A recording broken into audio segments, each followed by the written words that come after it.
तो उसके लिए रिकॉर्डिंग है। आवाज तो साफ आ रही है ना, क्योंकि माइक नहीं लाए हैं हम अपना लैपटॉप आ से। रही है। ठीक है फिर। हाँ सर बिल्कुल। ठीक ठीक। तो आज जो टॉपिक हम लोग पढ़ेंगे वो बेसिकली मॉलिक्यूलर इवोल्यूशन का ही एक टॉपिक है। और वो टॉपिक है जीनोमिक एंड प्रोटियोमिक चेंजेस। तो ये जीनोमिक और प्रोटियोमिक चेंजेस हम किस रिस्पेक्ट में देख रहे हैं? With respect to molecular evolution.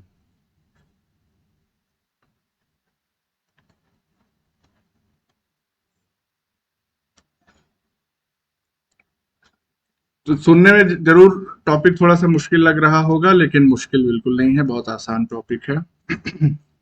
बहुत सारे इसमें टर्म्स और फिनोमेना हैं, आपको ऑलरेडी मालूम होंगे, नहीं तो उसमें एक्सप्लेन तो हम कर ही देंगे। तो इसमें सबसे पहले हम लोग बात करेंगे जीनोम इवोल्यूशन की, कि आखिर पूरे जीनोम का इवोल्यूशन कैसे होता है। और ये बहुत ही लेटेस्ट फाइंडिंग्स हैं ये सब, पहले ये सब कॉन्सेप्ट नहीं थे। तो जीनोम इवोल्यूशन की हम बात करते हैं। अब मालूम है हमको कि जीनोम क्या होता है। जीनोम का मतलब कि it is the total number of genes present in haploid set of chromosomes। किसी भी ऑर्गेनिज्म में जितनी जीन्स प्रेजेंट हैं। बुशरा, रोज लेट हो रही हो तुम, क्या बात है? अरे सर वो आवेश दिमाग खराब कर रहा था मेरा। आवेश तो अभी तक जुड़ा ही नहीं। देखिए लड़ाई कर रहा है। जुड़ा है? नहीं जुड़े हैं सर, वो देखिए हमसे लड़ाई कर रहा था। अच्छा अच्छा, ठीक है। तो हो गई लड़ाई और फिर? सर थोड़ा काम करते हैं। जी सर हो रही है, हो ठीक। गई मतलब। हो ही रही है अभी। Sorry sir. चलो ठीक है, ध्यान दो इधर क्लास में। तो कह रहे हैं कि जीनोम का मतलब हो गया total number of genes present in haploid set of chromosomes. तो अगर हम अपनी बात करें तो ह्यूमंस जो होते हैं डिप्लॉयड हैं, इनमें डिप्लॉयड कंटेंट क्रोमोसोम का 46 है, तो हैप्लॉइड सेट हो जाएगा 23। 23 क्रोमोसोम्स में जितनी भी जीन्स प्रेजेंट होंगी वो एक साथ मिलके जीनोम बनाएंगी, मतलब उनको कलेक्टिवली हम जीनोम कहेंगे। तो ऐसा क्यों करते हैं, क्यों नहीं डिप्लॉयड सेट का ले लेते हैं हम नंबर? मालूम हो तो बताओ। उसी के अल्टरनेटिव एलील सामने प्रेजेंट एग्जैक्टली होते हैं हमको, होमोलॉगस पेयर हाँ, क्रोमोसोम पे। हमको जितनी टाइप्स ऑफ जीन्स हैं उनको पता करना है, उनका कलेक्शन हमको लेना है। तो जब हम 2n कर देंगे तो same type of alleles, same type of gene की अल्टरनेटिव एलील्स जो है एक एक एक्स्ट्रा कॉपी में हो जाएंगी, तो उससे फिर कोई पर्पस सॉल्व नहीं होगा। हमको केवल वैरायटी यहाँ पे कंसीडर करनी है, और एंड ऑल, और साथ ही साथ कंटेंट तो आ ही जाएगा जीन्स का।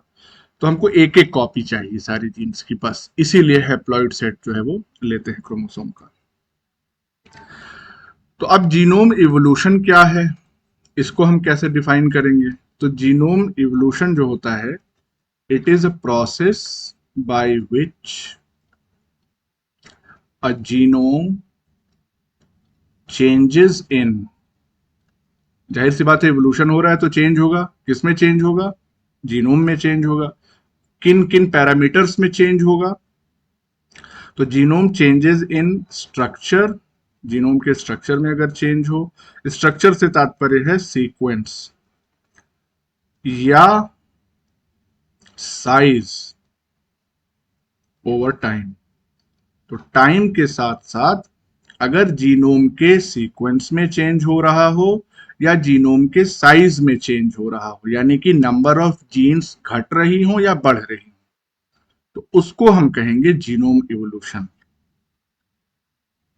अब इसकी जो स्टडी होती है जीनोम इवोल्यूशन की, इसमें बहुत सारी फील्ड्स जो है वो इन्वॉल्व होती हैं। तो इसको अगर हम मेंशन कर दें उन फील्ड्स को, तो study of genome evolution involves multiple fields such as, कौन कौन सी फील्ड्स हैं? Structural analysis, of the genome. तो जीनोम के स्ट्रक्चर की एनालिसिस इसमें इन्वॉल्व होती है। स्ट्रक्चर से तात्पर्य वही सीक्वेंस से है। Study of genomic parasites. Genomic parasites का कॉन्सेप्ट मालूम है क्या? क्या हो सकता है? गेस करो अगर। एनीवन? वायरसेस। वायरस, लेकिन कैसे? किस फॉर्म में या कौन सी साइकिल होगी वायरस की जब वो जीनोमिक पैरासाइट की तरह एक्ट करेगा?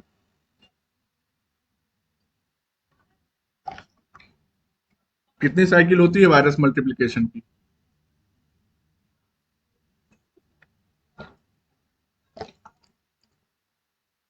अरे भाई, दो साइकिल होती है, लाइटिक और लाइसोजेनिक। बहुत पहले। लाइसोजेनिक। तो लाइसोजेनिक वाला जो होगी साइकिल, उसमें वो जो वायरल जीनोम है या वायरल जीन है वो पैरासाइट की तरह एक्ट करेगा। तो जैसे लाइटिक साइकिल में क्या होता है कि किसी भी, सपोज ये बैक्टीरिया है, इसके अंदर अगर ये बैक्टीरियोफाज ने अपना ये डीएनए डाल दिया, तो ये डीएनए जाएगा और तुरंत अपने आप को एक्सप्रेस करना स्टार्ट कर देगा और बहुत सारे जो है वो वायरस के पार्टिकल्स जो तैयार होंगे, और ये वायरस के पार्टिकल्स अल्टीमेटली इस सेल को रप्चर करके और बाहर निकल आएंगे। तो ये हो जाएगी हमारी लाइटिक साइकिल। लेकिन लाइसोजेनिक साइकिल में क्या होता है कि ये जो वायरस है, इसने अगर अपना ये डीएनए इंसर्ट कर दिया, तो बैक्टीरिया का जो जीनोम होगा उस जीनोम में जाके ये वायरस का डीएनए है, ये जाके इंटीग्रेट कर जाएगा लाइक दिस। और जब ये इंटीग्रेट कर जाएगा तो इसका मतलब कि अब ये पैरासाइट की तरह बिहेव करेगा, और जैसे जैसे ये सेल डिवाइड करेगी वैसे वैसे इस वायरल जीनोम का या वायरल डीएनए का भी रेप्लिकेशन होगा और उसी में पड़ा रहेगा, इस्तेमाल करेगा।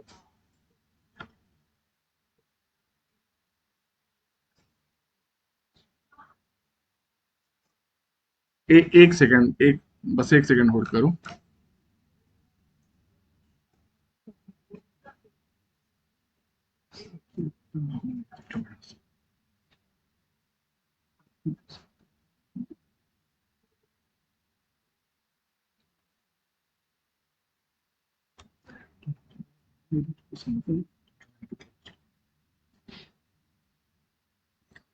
हाँ, तो दूसरा जो फील्ड है वो है स्टडी ऑफ जीनोमिक पैरासाइट।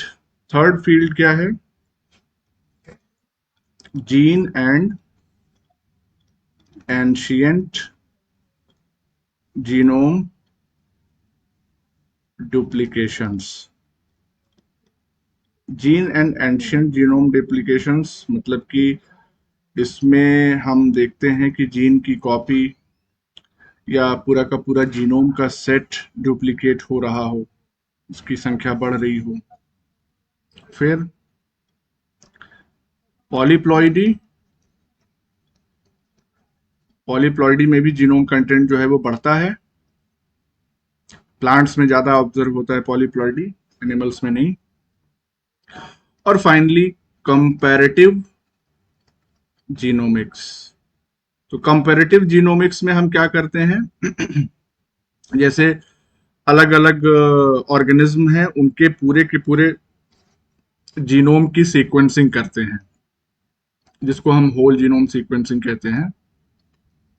और बेसिकली होल जीनोम सीक्वेंसिंग के लिए जो टेक्निक यूज की जाती है उसको हम नेक्स्ट जेन कहते हैं, या नेक्स्ट जेनरेशन सीक्वेंसिंग।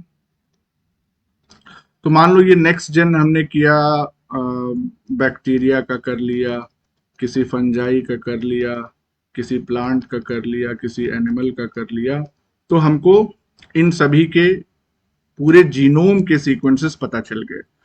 और अब कंप्यूटर सॉफ्टवेयर की हेल्प से हम इन जीनोम्स को अलाइन करते हैं, और अलाइन करने के बाद इनके जीनोम्स में जो सिमिलैरिटीज या डिससिमिलैरिटीज हैं उनको पिन पॉइंट करते हैं।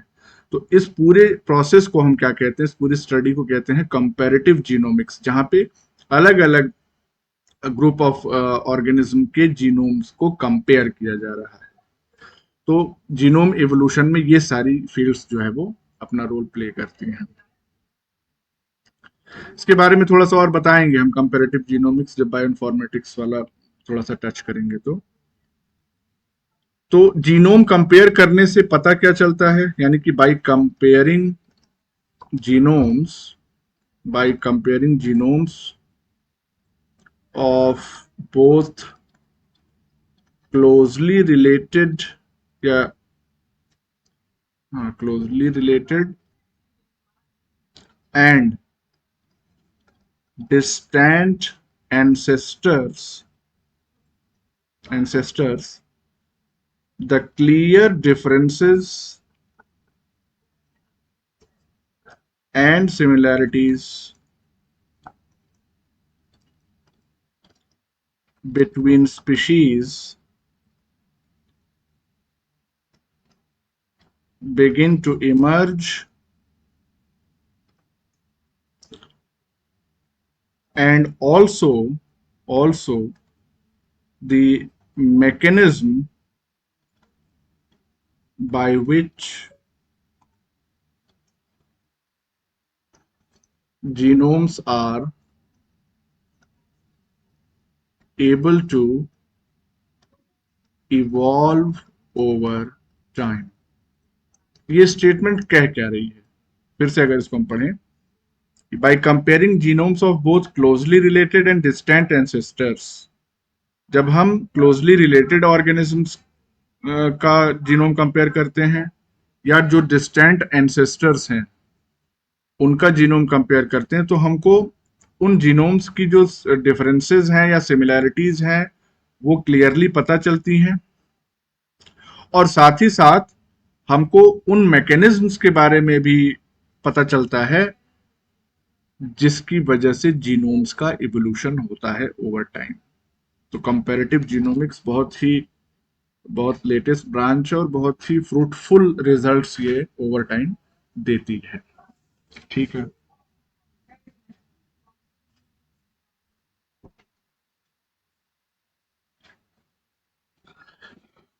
अब हम इंडिविजुअली देखेंगे प्रोकैरियोटिक और यूकैरियोटिक जीनोम इवोल्यूशन कैसे होता है। तो let's see prokaryotic and eukaryotic genome evolution. तो इसमें सबसे पहले हम प्रोकैरियोट्स का देखेंगे क्या मैटर है।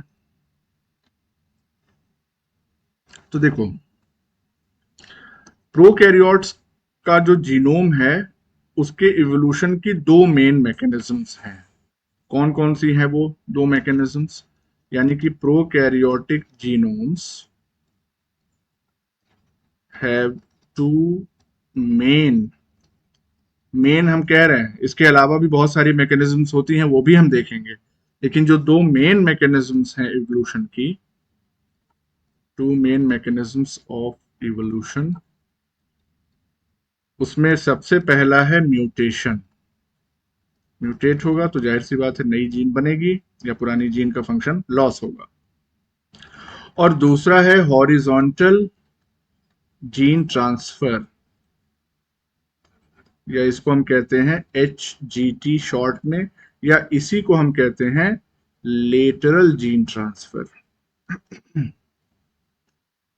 और इसको हम LGT कह देंगे। तो ये बेसिकली होता क्या है, हॉरिजॉन्टल जीन ट्रांसफर या लेटरल जीन ट्रांसफर, ये क्या चीज है, तो इसके बारे में भी हम जान लेते हैं। ये बेसिकली होता है movement of genetic material between unicellular and या और multicellular organisms other than transmission of DNA from parent to offsprings, और इसको हम क्या कहते हैं, वर्टिकल जीन ट्रांसफर, या सिंपली इसको क्या कह देंगे, रिप्रोडक्शन। क्या है ये स्टेटमेंट, समझो इसको। हॉरिजॉन्टल जीन ट्रांसफर या लेटरल जीन ट्रांसफर। एक सेकंड,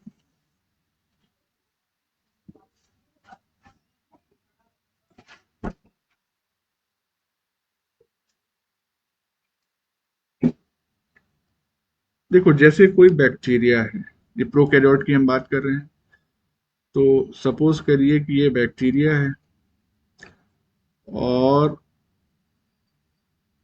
ये दूसरा बैक्टीरिया है।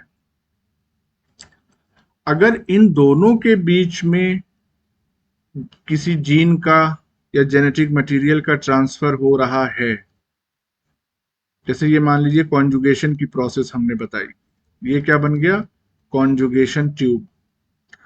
बैक्टीरिया के पास इसका अपना खुद का जीनोम होता है जिसको हम सिंगल क्रोमोसोम कहते हैं, और साथ ही साथ इसमें प्लाज्मिड्स भी पाए जाते हैं।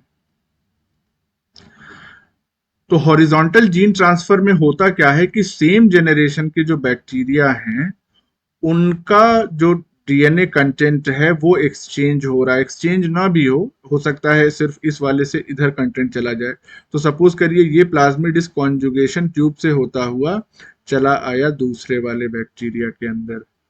तो इसका मतलब क्या हो गया कि अब ये बैक्टीरिया भी जो है उसके पास इस प्लाज्मिड इसने पहले अपने आप की कॉपी बनाई, कॉपी बना के जो कॉपी है उसको भेज दी कॉन्जुगेशन ट्यूब से दूसरे बैक्टीरिया में। This is an example of horizontal gene transfer. लेकिन वर्टिकल जीन ट्रांसफर जिसकी बात हमने यहाँ पे की, या रिप्रोडक्शन जिसको हम कह रहे हैं, तो इसमें क्या होगा, ये अगर बैक्टीरियल सेल है और इसमें भी इसका अपना क्रोमोसोम है और साथ ही साथ कुछ प्लाज्मिड्स हैं, तो ये सेल जब डिवाइड करेगी तो डिवीजन जब होगा तो दो सेल्स तैयार होंगी, और यानी कि ये क्या हो गया, डिवीजन। और इसमें क्या होगा कि क्रोमोसोम पहले डुप्लीकेट करेगा, यानी डीएनए रेप्लिकेशन होगा, दो कॉपीज तैयार होंगी, एक एक कॉपी जो है वो जाएगी डॉटर क्रोमोसोम में, और सिमिलरली प्लाज्मिड्स भी वो कॉपी बनाएंगे अपना, और almost similar number of copies जो है वो डॉटर सेल्स में पहुंच जाएगी। तो this is called as vertical gene transfer, क्योंकि यहाँ पे जनरेशन चेंज हो रहा है। ये क्या हो गई, ये पेरेंट जनरेशन हो गई और ये हो गई ऑफस्प्रिंग या डॉटर सेल्स या डॉटर जनरेशन। तो जब पेरेंट से डॉटर की तरफ जीन का ट्रांसफर होता है तो उसको वर्टिकल जीन ट्रांसफर कहते हैं, और अगर सेम जनरेशन में के इंडिविजुअल्स या ऑर्गेनिजम्स के बीच में जीन ट्रांसफर होता है तो उसको हम हॉरिजॉन्टल जीन ट्रांसफर कहते हैं। हो गया ये। तो ये जो दो मैकेनिज्म्स थी, म्यूटेशन और हॉरिजॉन्टल जीन ट्रांसफर, ये मेन मैकेनिज्म्स थी प्रोकैरियोटिक जीनोम इवोल्यूशन की। अब इसके अलावा और कौन सी मैकेनिज्म्स हैं वो भी हम देख लेते हैं। तो a third mechanism, that is sexual reproduction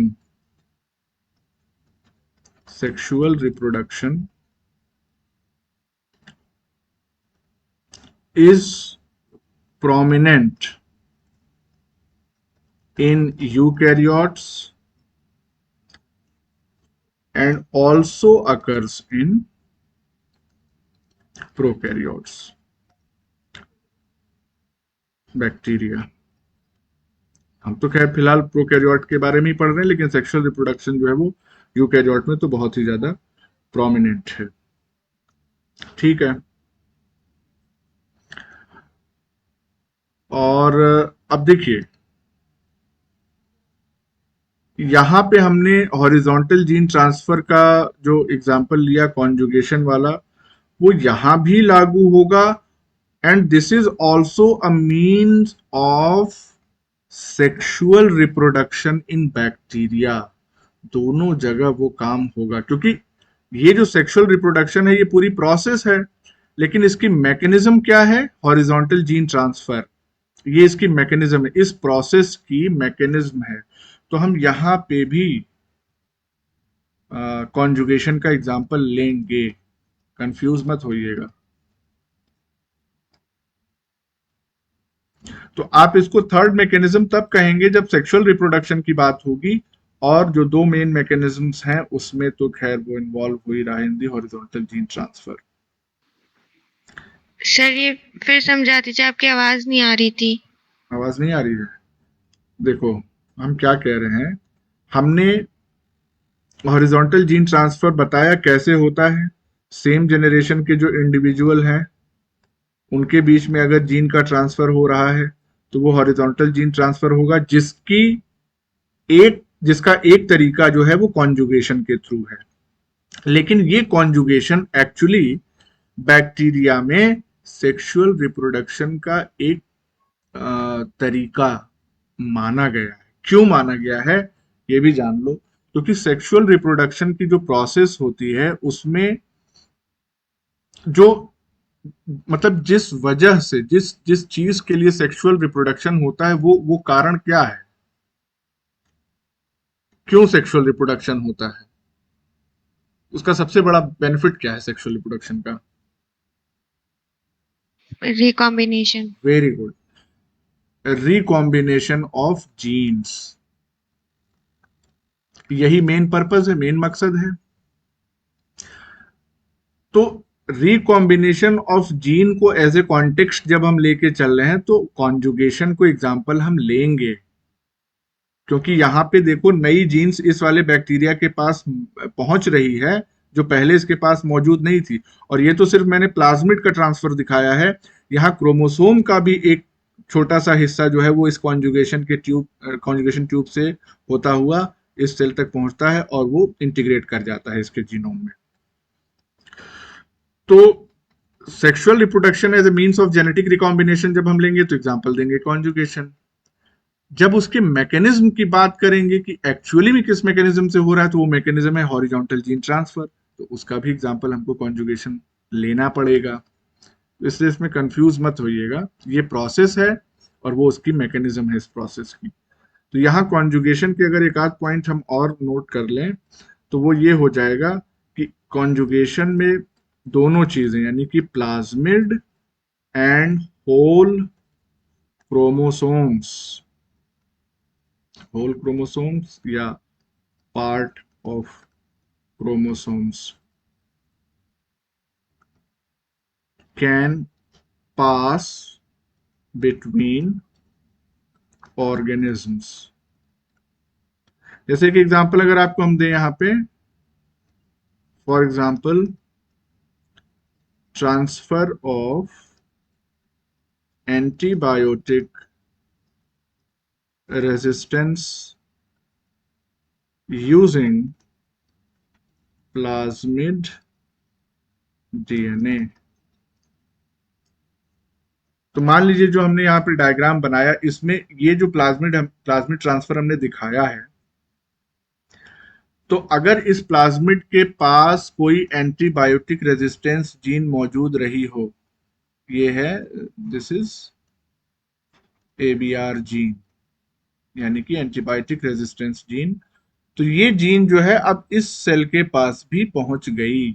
तो इसका मतलब कि पहले तो सिर्फ यही वाली सेल जो है वो इस एंटीबायोटिक के खिलाफ खड़ी हो सकती थी, अब ये सेल भी तैयार हो गई क्योंकि इसके अंदर भी रेजिस्टेंस के लिए जीन आ गई है। तो ये इसका कॉन्जुगेशन का एग्जाम्पल है। इतनी बातें हमने देख ली, अब देखो आगे क्या देखना है हमको। लेट्स सी, आगे हमको और दूसरी मैकेनिज्म देखनी है जीनोम एवोल्यूशन की। तो अनदर मैकेनिज्म, और सब कुछ हम प्रोकैरियोट्स में देख रहे हैं, तो another mechanism of genome evolution in prokaryotes is transduction. Transduction क्या होता है? What is transduction? बताएगा कोई? बैक्टीरियोफाज का जो वो होता है जेनेटिक मटेरियल, वो हम्म बैक्टीरिया के जेनेटिक मटेरियल से इनकॉर्पोरेट हो जाता है। तो उससे जीनोम का इवोल्यूशन कैसे हुआ? तो समझो इस चीज को। जैसे मान लो कि ये एक बैक्टीरिया है, बैक्टीरिया नंबर 1, ये बैक्टीरिया नंबर 2। तो होता ये है कि सपोज करो इसका जीनोम है ये, और ये आया बाहर से बैक्टीरियोफाज, और इसने अपना जो अब जब ये दूसरे बैक्टीरिया को इन्फेक्ट करेगा तो मतलब इसमें कुछ पार्ट रह जाएगा किसका? उसके जीनोम का। बैक्टीरिया के। हाँ, फिर जब ये दूसरे बैक्टीरिया को इन्फेक्ट करेगा तो उसमें ये वो ट्रांसफर हो पहले जाए। वाले बैक्टीरिया का कुछ पार्ट चला जाएगा बिल्कुल सही, जीनोम का। बिल्कुल परफेक्ट है। तो ये अंदर गया, और अंदर जाने के बाद ये जो है इसने अपने आप को इंटीग्रेट कर लिया with the host genome. Integrate कर लिया, यानी कि लाइसोजेनिक साइकिल में ये गया। फिर एनवायरमेंटल कंडीशंस चेंज हुई, कोई एनवायरमेंटल स्ट्रेस इस बैक्टीरिया के ऊपर पड़ा, जिसकी वजह से ये जो, अब इसको हम क्या कहते हैं, इसको प्रोफाज कहते हैं। जब ये इंटीग्रेट कर जाता है वायरस का डीएनए, यानी कि इसको ऐसे लिख दें, इंटीग्रेटेड वायरल डीएनए, क्या बोले, जीनोम बोल दें, जीनोम। तो वायरस का जो भी डीएनए है या जीनोम जेनेटिक मटेरियल है, वो जब बैक्टीरिया के या किसी भी होस्ट के जेनेटिक मटेरियल से इंटीग्रेट कर जाता है, तब उसको हम कहते हैं प्रोफेज या प्रोफाज। ये हो गई लाइसोजेनिक साइकिल। वापस से कोई इन्वायरमेंटल स्ट्रेस आया जिसकी वजह से प्रोफाज जो है वो फिर से एक्टिवेट होगा, और अब जब ये एक्टिवेट होगा प्रोफाज, तो क्या करेगा, ये यहां से निकलेगा, यानी अपने आप को डिसइंटीग्रेट करेगा from this genome of the host cell. और इस दौरान जब ये निकला ऐसे, तो इसने एक छोटा सा चंक जो है वो बैक्टीरियल जीनोम का भी अपने साथ निकाल लिया, और अब ये अपनी कॉपीज तैयार करेगा, कई सारी कॉपीज। चलो अभी इसको भी रेड कर दें, कई सारी कॉपीज इसकी तैयार होंगी। ये जिन कॉपीज में बैक्टीरिया के जीनोम का भी कुछ हिस्सा मौजूद होगा। अब इसकी फिर फाइनली पैकेजिंग होगी इनटू द न्यू फाज पार्टिकल्स। तो ये हो गया, इस तरह से इनकी सबकी पैकेजिंग हो गई, इसकी भी पैकेजिंग हो गई, और ये अब यहां से निकलेंगे बाहर, और बाहर जाके दूसरे बैक्टीरिया को इन्फेक्ट करेंगे। इनके पास इनके जीनोम में अब थोड़ा पार्ट जो है बैक्टीरिया नंबर 1 के भी जीनोम का आ गया है, तो ये अंदर जाएगा, और ये इंटीग्रेट करेगा इनटू दी दिस। इसका जीनोम मान लीजिए ऐसा है, तो ये यहाँ पे जाएगा और अपने आप को इंटीग्रेट कर देगा। तो यह ऐसे इंटीग्रेट हुआ, लेकिन साथ ही साथ इसने थोड़ा सा बैक्टीरिया नंबर 1 का भी हिस्सा यहाँ पे लिया है। तो इस तरह से जीन का ट्रांसफर बैक्टीरियोफाज के थ्रू भी होता है, from one bacteria to another, in this mechanism is known as transduction. तो इसको अगर सेंटेंस हम कंप्लीट कर दें कि another mechanism of genome evolution in prokaryote is transduction, whereby bacteriophage introduce new DNA into a bacterial genome। तो ये भी एक मैकेनिज्म है जीनोम इवोल्यूशन की प्रोकैरियोट्स। एक ये मैकेनिज्म हमने देख ली, एक और देख लेते हैं। There occurs another mechanism known as, इसके बारे में भी आपको मालूम होगा, ट्रांसफॉर्मेशन। ट्रांसफॉर्मेशन में क्या होता है बताओ?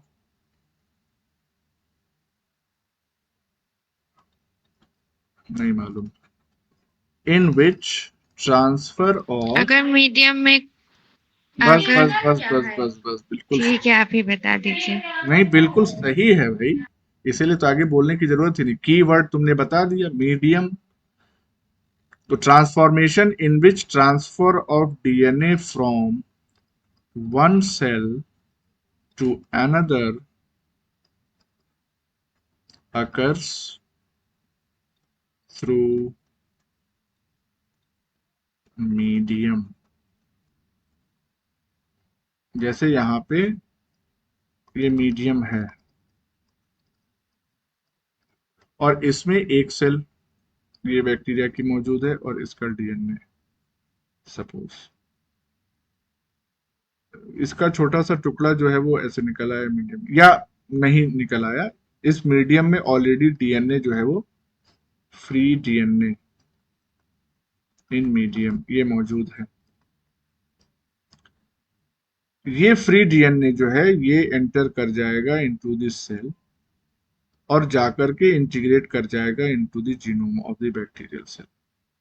तो ये फ्री डीएनए हम बाहर से एक्सपेरिमेंटली भी डाल सकते हैं, या ऑलरेडी जो इसमें बैक्टीरिया मौजूद हैं उनसे भी ये फ्री डीएनए जो है वो निकल सकता है बाहर और दूसरे बैक्टीरिया में घुस के उसके जीनोम में इंटीग्रेट कर सकता है। That is called transformation. बड़ा फेमस एक्सपेरिमेंट है ग्रिफिथ्स ट्रांसफॉर्मेशन एक्सपेरिमेंट, जिसमें आपको मालूम होगा कि जेनेटिक एस मटेरियल क्या, स्ट्रेन और आर स्ट्रेन। हाँ हाँ हाँ एग्जैक्टली, जेनेटिक मटेरियल क्या था इसकी खोज के लिए ग्रिफिथ ने यही ट्रांसफॉर्मेशन एक्सपेरिमेंट किया था, जिसमें डीएनए जो है वो इन्फेक्टेड और माउस से ये ट्रांसफर किया था नॉर्मल माउस में, हुआ था वो मालूम है आपको।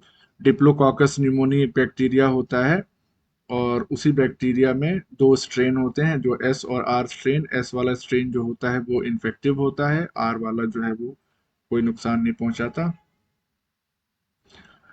तो क्योंकि उसके ऊपर पॉलीसेकेराइड की कोटिंग नहीं ये होती। कोटिंग होती है कि नहीं होती है रफ वाले पे?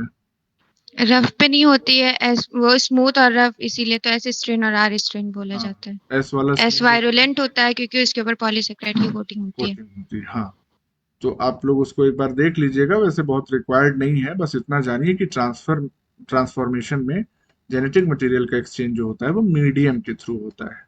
तो इस तरह से अगर एक्सचेंज हो रहा है तो जाहिर सी बात है इस बैक्टीरिया का जीनोम तो एनरिच हो गया ना, दूसरे वाले का तो खाली हो गया, इसका लेकिन एनरिच हो गया, तो इसका जीनोम इवॉल्व किया। ठीक है, ये तो हमने देखे तरीके जिससे जीनोम जो है वो इवॉल्व करता है प्रोकैरियोट्स में। अब हम ये देखेंगे कि ये जो जीनोम्स इवॉल्व किए हैं उसकी हमने एनालिसिस जब की तो हमको क्या इन्फरेंसेस क्या फाइंडिंग्स मिली। तो उसको अगर हम 2 पॉइंट में यहाँ पे आपको बता दें कि genome analysis of prokaryotes have revealed. Train जैसी आवाज आ रही है सर। ट्रेन आपका जैसे? घर रेलवे स्टेशन के पास है? यार हमने भारतीय रेल लिख क्या दिया, तुम लोग तो एकदम हमको प्लेटफॉर्म पे ही बैठा दोगे कैसे ट्रेन जैसी आवाज कैसी आ रही है मतलब? मेरे यहाँ नेटवर्क में प्रॉब्लम होगा फिर, हाँ मतलब बहुत सर नहीं शोर आ हो रही रहा है, है। ठीक आ रही है आपकी ठीक आ आवाज। रही है ना? ये सर नॉर्मल आवाज आ रही है आपकी खाली। नॉर्मल आपकी आवाज आ रही है। क्योंकि एसी चल रहा नेटवर्क है इश्यू है तंजीला के वहाँ। एसी चल रहा है। अब एसी जो है रेलवे के इंजन की तरह तो आवाज नहीं कर रहा है फिलहाल तो खैर, नहीं थोड़ा आवाज करता है यहाँ वाला, वहाँ गोंडा में तो नहीं करता है इतना, नया है ना, नए जमाने का है तो। खैर, genome analysis of prokaryotes have revealed following findings. तो फाइंडिंग्स क्या क्या है? दो हैं मेनली, दो ही लिख दिया हमने। नंबर 1, पहली फाइंडिंग क्या है? पहला है, हाँ, फ्री लिविंग बैक्टीरिया, एक सेकंड बस होल्ड करो। हेलो, हाँ भैया बताइए। हाँ, तो कहाँ है? ट्रेन आ गई। सुषमा हॉस्पिटल पे आपको बगल में जो लिस्ट ऑफ वाली, बस उसी पे आप जैसे ही आगे बढ़ेंगे तो पहला राइट टर्न जो आपको मिलेगा, तो पहले राइट टर्न पे मुड़ेंगे, पहला राइट टर्न जैसे ही मुड़ेंगे उसके बाद 2 मकान के बाद फिर पहले राइट टर्न पे आप मुड़ेंगे। हाँ, फिर पहला राइट लेना है और फिर जब आप ले लेंगे तो आप कहाँ है अभी आप? वहाँ पे तो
हमको कुछ सुनाई नहीं दे रहा। सर कुछ बोलेंगे बोल ही तब नहीं रहे सुनाई। हैं।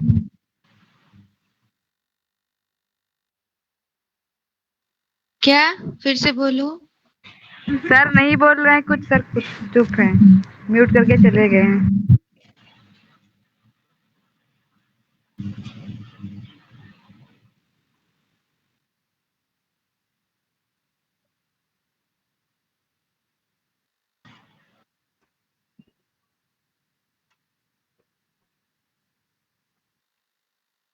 हाँ भाई, आगे वापस हम ज्यादा वेट तो नहीं कराया। तंजीला, जी। पिज्जा आया है डोमिनोज से।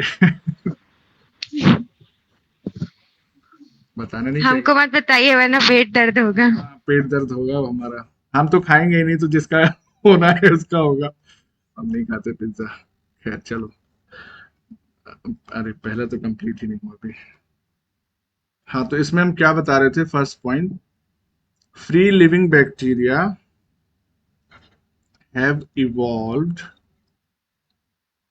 longer, sorry, have evolved larger, A है, larger genomes with more number of genes. ध्यान दो, जब जीनोम एनालिसिस की हम लोगों ने मतलब साइंटिस्ट ने प्रोकैरियोट्स की, तो हमको पहला फाइंडिंग क्या मिला कि जो फ्री लिविंग बैक्टीरिया होते हैं इनके पास जो जीनोम है वो धीरे धीरे इसका साइज बढ़ता जा रहा है। दे हैव लार्जर जीनोम्स, जिसमें नंबर ऑफ जीन्स ज्यादा हैं। बिल्कुल ऑब्वियस है। इससे फायदा क्या है? इससे फायदा ये है कि जो चेंजिंग एनवायरमेंटल कंडीशंस हैं उनमें इनको खुद खुद से ही सरवाइव करना पड़ रहा है, तो उसके लिए इनके पास बैकअप जीन्स अवेलेबल हैं, वैरायटी ऑफ जीन्स अवेलेबल हैं, और they are better able to adapt in the changing environment. तो इस पॉइंट को हम यहाँ पे मेंशन कर दें, so they can adapt more easily to changing environmental conditions। बस ये बात समझ में आ गई। अब नंबर 2 आप देखिए तो और अच्छे से पहली बात भी समझ में आएगी और दूसरी भी समझ में आएगी।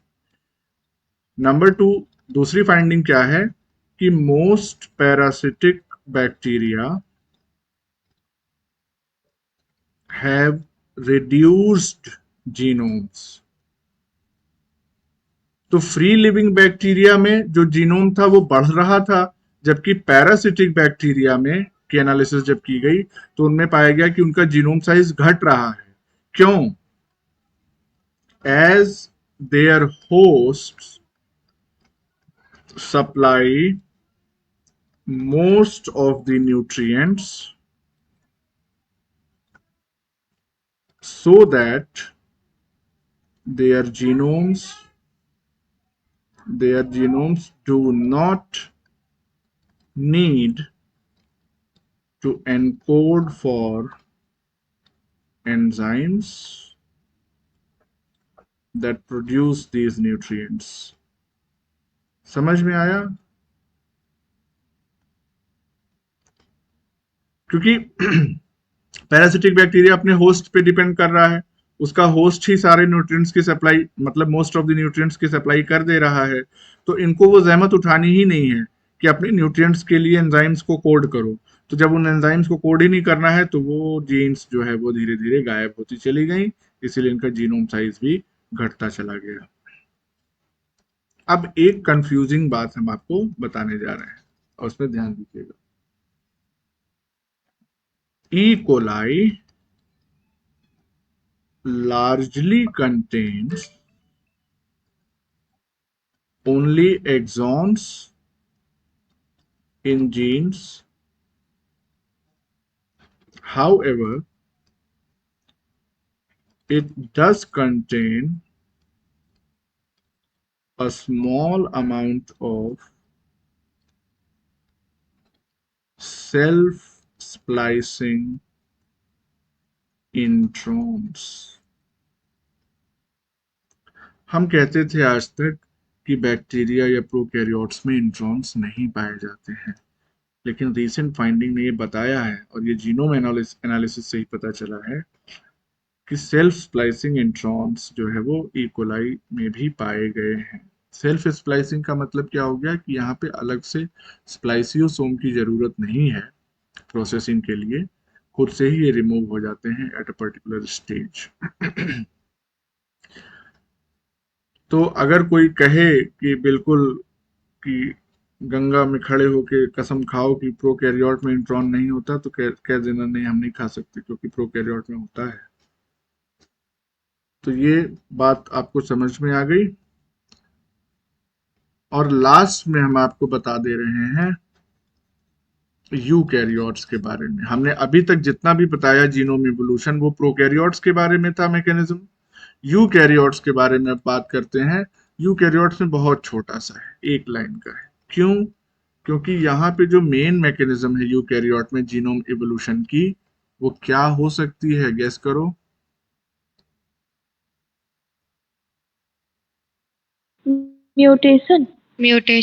Mutation.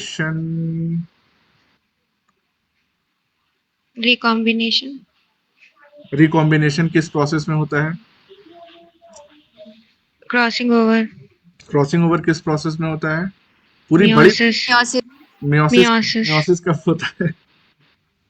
Sexual reproduction. Sexual reproduction, यानी कि sexual reproduction is the main process या बिगर प्रोसेस।